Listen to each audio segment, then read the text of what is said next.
माझे नाव अप्पासाहेब अण्णू परीट चंदूर। मी झेंडू फुलासाठी नैसर्गिक टॉप व ड्रीप हे औषध वापरलेलं आहे। हे औषध वापरल्यामुळं पहिल्यापासून झाडांची वाढ चांगली झालेली आहे, फुटवा चांगला झालेला आहे, फुलकळी भरपूर सुटलेले आहे, कोणतेही रोग राई नाही आहे। असे ऊन कडक असताना देखील करपा किंवा करपा रोग नाही आहे। हे औषध चांगल्या पद्धतीनं रिझल्ट चांगला दिलेला आहे। आता तुम्ही जे काय मी आता सांगालोय आणि शेतामध्ये जी काय फुलं आहेत ती फुलं तुम्ही बघू शकता आणि उत्पन्न देखील बऱ्यापैकी मिळालेलं आहे।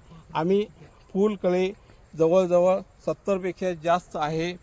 आम्ही गेली 2 वर्षे फुलं लावतोय, पण बाकीचं जे औषध आम्ही वापरले त्याचा रिझल्ट मला एवढ्या प्रमाणात आलेला नाही। तरी हे औषध सर्व शेतकऱ्यांनी वापरावे।